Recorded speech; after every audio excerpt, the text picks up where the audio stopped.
हाँ दोस्तों, इस वीडियो के अंदर हम कल्पतरू लिमिटेड के आईपीओ के बारे में बात करेंगे और जानेंगे कि इस आईपीओ के अंदर आपको अप्लाई करना चाहिए या नहीं। चलिए शुरू करते हैं। तो देखिए, सबसे पहले अगर हम यहाँ पर आईपीओ की डिटेल्स के बारे में अगर हम बात करेंगे तो ये जो आईपीओ 24 तारीख को ये आईपीओ में स्टार्ट होता हुआ नजर आएगा और 26 तारीख को ये आईपीओ में क्लोज होता हुआ नजर आएगा। अगर हम प्राइस बैंड के बारे में अगर हम प्राइस बैंड से पहले अगर हम इश्यू साइज की अगर हम बात करेंगे तो लगभग 1590 करोड़ के लगभग आईपीओ का इश्यू साइज हमें यहाँ पे नजर आता है और ये पूरा पैसा हमें यहाँ पे कंपनी के पास में जाता हुआ नजर आएगा।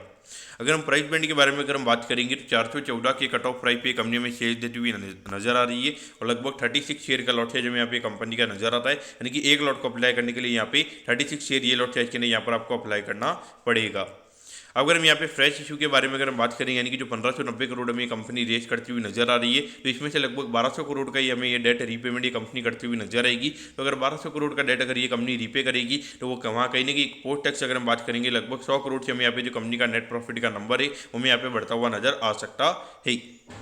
अब अगर हम यहाँ पे रिटेल कोटा की अगर हम बात करेंगे तो लगभग 10% की लगभग हमें यहाँ पे कंपनी का रिटेल कोटा यहाँ पे नजर आता है, यानी कि लगभग 159 करोड़ के लगभग के जो शेयर है वही हमें यहाँ पे रिटेल के पास में जाते हुए नजर आएंगे। मोस्टली यहाँ पे 45% के लगभग का यहाँ पे एंकर कोटा रहेगा, लेकिन जो 45% के जो यहाँ पे शेयर है हमें यहाँ पे एंकर कोटा यानी कि जो बड़े बड़े म्यूचुअल फंड्स और जो एफआईएज है उनके पास में पैसा जाता हुआ नजर आए, उनके पास में हमें ये शेयर यहाँ पे जाते हुए नजर आएंगे। अब अगर हम यहाँ पे वैल्यूएशन वाइज के अगर वैल्यूएशन से पहले अगर हम कंपनी के फंडामेंटल्स के बारे में अगर हम बात करेंगे तो ये कंपनी में यहाँ पे रियल इस्टेट कंपनी में यहाँ पे नजर आती है। जो बड़ी बड़ी जो रेसिडेंशियल और जो कमर्शियल बिल्डिंग्स होती है वो ये कंपनी में यहाँ पे बनाती हुई नजर आती है। देखिए, अभी करंटली अगर हम देखेंगे पिछले 2-3 साल से जो ये कंपनी ने लॉस दिखाया है, मुझे लगता है कि यहाँ पे कहीं ना कहीं कंपनी का जो प्रोजेक्ट्स वगैरह वो यहाँ पे कंपनी के ज़्यादा चल रहे होंगे। लेकिन अभी रिसेंटली अगर हम देखेंगे पिछले 9 महीने में लगभग 5 करोड़ के लगभग का प्रॉफिट यहाँ पे कंपनी ने दिखाया है। उसके हिसाब से अगर हम मान के चलते हैं कि लगभग 10 करोड़ का अगर ये प्रॉफिट ये कंपनी कमाती है और अभी ये जो डेट यहाँ पे कंपनी क्लियर करेगी इससे लगभग 100 करोड़ के लगभग का प्रॉफिट ये कंपनी का हो सकता है, यानी कि लगभग अगर ये कंपनी का 110 करोड़ का अगर ये कंपनी का प्रॉफिट होता है ऑलमोस्ट वहाँ पे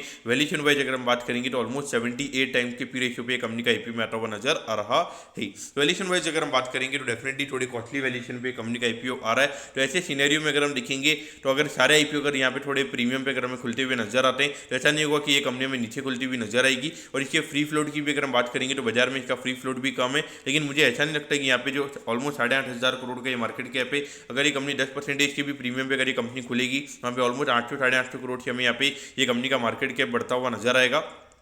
तो इस पॉइंट से अगर हम बात करेंगे तो थोड़े से 5-10% के प्रीमियम से ऊपर की लिस्टिंग मुझे यहाँ पे नहीं लगती है। अगर मार्केट अगर गिरेगा तो 5-10% के डिस्काउंट पे भी ये कंपनी में खुलती हुई नजर आ सकती है। तो इस पॉइंट से देखा जाए तो मेरे हिसाब से अगर आपको रिस्क बिल्कुल भी नहीं लेना तो मेरे हिसाब से अवॉइड करना चाहिए। अगर थोड़ा बहुत अगर आप रिस्क ले सकते हो तो मेरे हिसाब से यहाँ पर अप्लाई किया जा सकता है। तो मैं कहता हूँ कि कल्पतरू लिमिटेड के आईपीओ के बारे में आपको सब कुछ समझ में आ गया होगा। अगर आपकी कोई भी क्वेरीज है आप कमेंट कीजिए, मैं जरूर आपके कमेंट पर रिप्लाई करूँगा। ओके दोस्तों, thank you, have a nice day.